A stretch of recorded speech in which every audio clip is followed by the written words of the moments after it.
What is happening, guys? Gary Jahman here, back at it again with a new video. Hope you're doing well, hope you're safe and happy.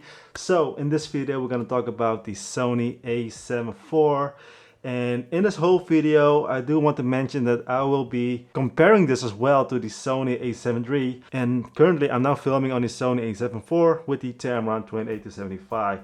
So in terms of video quality and stuff, we're gonna talk about it and compare it to the Sony A7 III as well.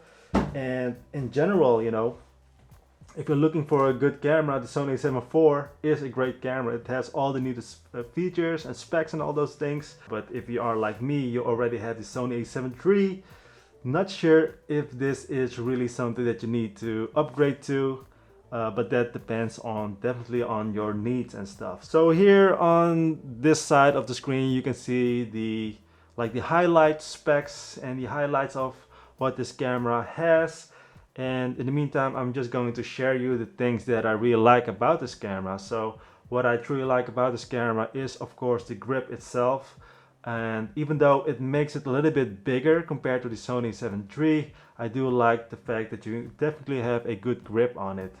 Next to that, of course, the flip out screen, the flippy flip out screen. Let me rephrase it. The fully articulating screen with the fully articulating touchscreen. Damn, that was hard to say. Anyways, it is a touchscreen and I like the way it navigates through the menu, but it's still quite small. So if you got a little bit bigger hands, you might have some issues, but you can still use the joystick or D-pad, whatever you want to call it. You can still not use the touchscreen. Let me put it that way. Other things that I really like compared to the Sony A7 III is of course the doors, right? Where the SD card is located. That door is much better and improved, also much logical, 1 and 2 instead of 2 and 1. On the other end of the camera you can also have like normal doors that stay open like normally. It doesn't like fling around as on the Sony A7 III. But next to that, guys, I have to say, like on the top you got the mode dials and stuff. It is good, it is nice to have a dedicated switch between photo, video and S&Q. But that is a nice feature, but not a must-have, at least for my needs.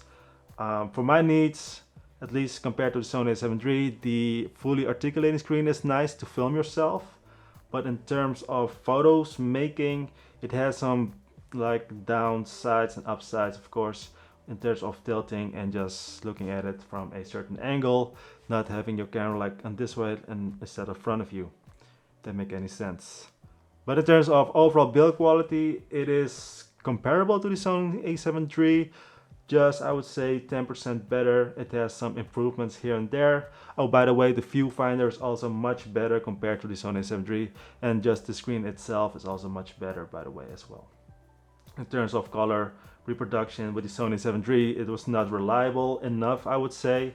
So most of the time I would just look via the through the viewfinder instead of the screen. But just for reference purposes, this also is okay.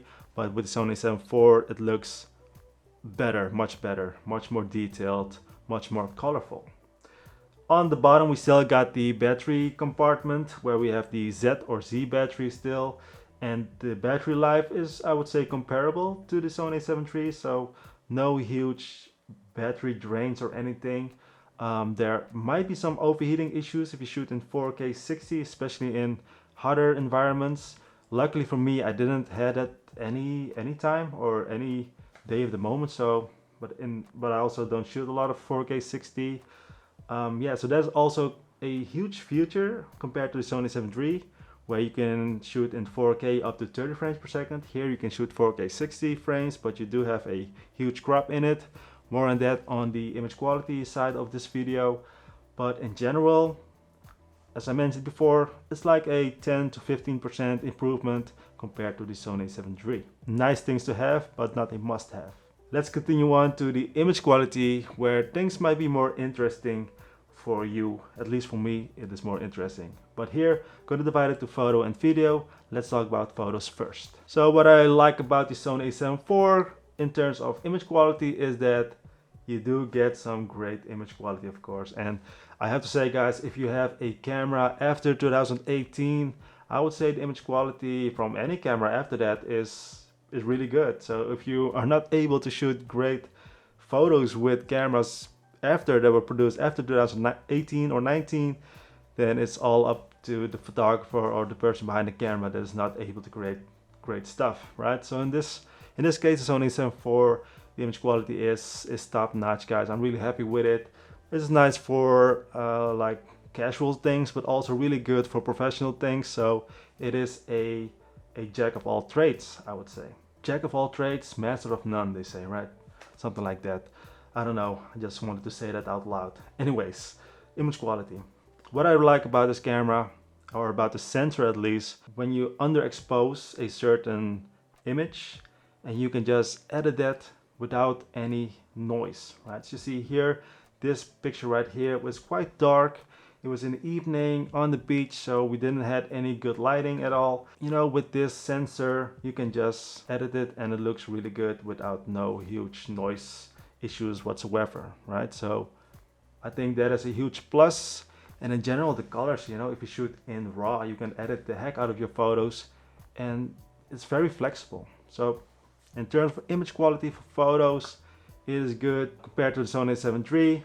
It is slightly more detailed, I would say, but for a normal person that is not a photographer, they don't see a difference. They definitely won't see any difference at all, especially if you shoot in RAW and then you edit the photos in the same level, same way. Nobody will tell the difference, and nobody will tell, oh, this is shot on the Sony A7 IV, this is shot on the Sony A7 III. Nobody will ever mention that to you. They just look at the photo and be like, oh, that's a great photo that you shot, and you must be a great photographer, right? Nobody talks about the cameras, guys. Let's continue on to the video quality, right? The image quality for video. What about that? And here's a comparison as well with the Sony A7 III. And you do see a difference, right, compared to the Sony A7 III.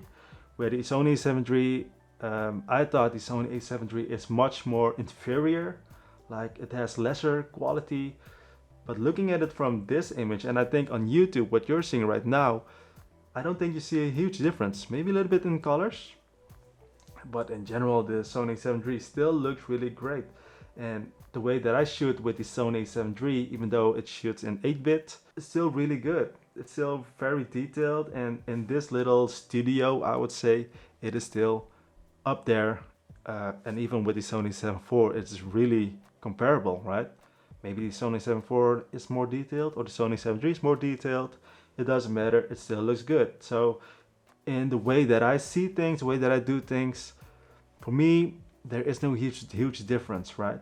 But there is a difference when you shoot in S-Log3, where this Sony A7 IV has the ability to shoot in 10-bit, where S-Log3 will shine and you will be having more like flexibility. But I don't shoot in S-Log3 because I simply have issues. Me personally have issues with editing colors on it. It just, I don't know, somehow my skin tones, they don't look good, or my skin tones, it just doesn't look good. I don't know why. I don't know what's I think it's a user error, something about me. But anyways, S-Log3 is available on the Sony A7 IV. Many people are using it on the Sony A7 IV and are happy with it. I'll stick to HLG, and as you see here, it looks pretty good, right? It looks good. Other feature is that you have S-Cinetone, which is nice.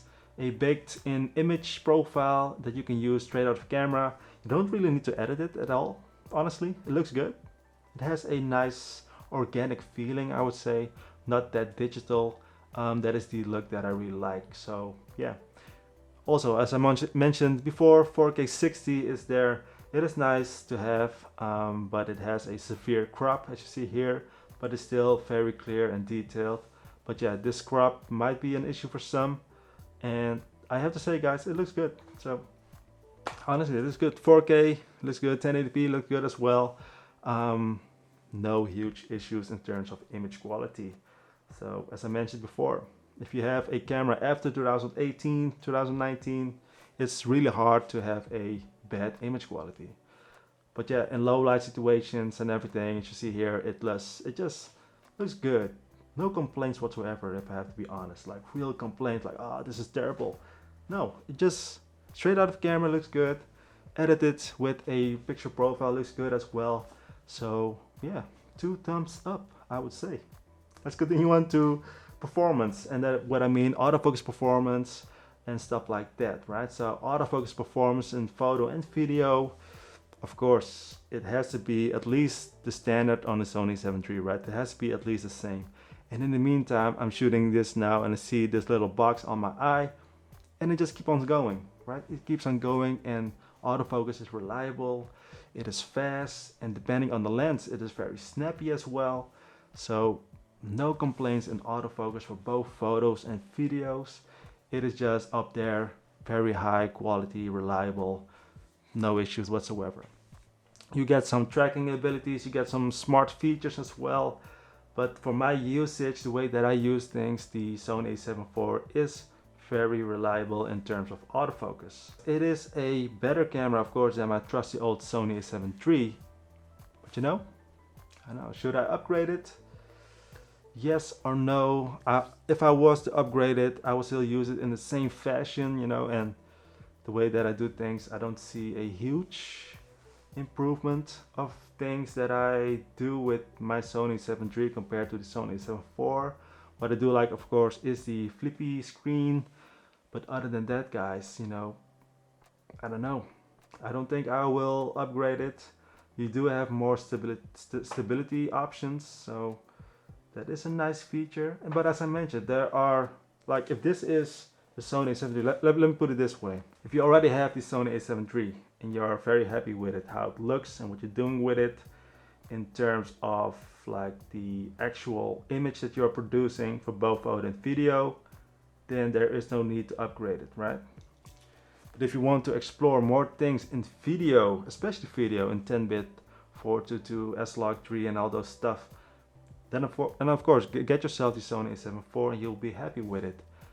But for me, in my usage, the way that I shoot photos, the way that I create these type of videos, Sony A7 III is sufficient, and I don't see any real upgrades that I really need. So there are things that are nice to have, right? But not must-haves. Those are 2 different things.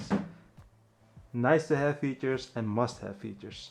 My must-have features is good autofocus, that's Sony A7 III, great image, Sony A7 III, and just a reliable camera, Sony A7 III, right?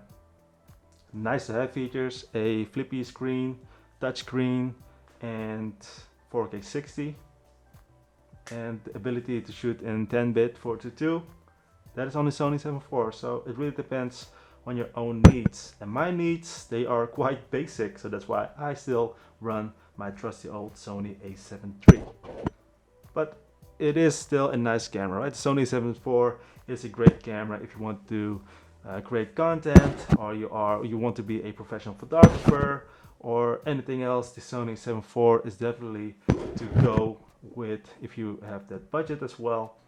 So yeah, no real complaints. It is the Sony A7 III, but then much better in terms of extra features. So yeah, I think that's about it.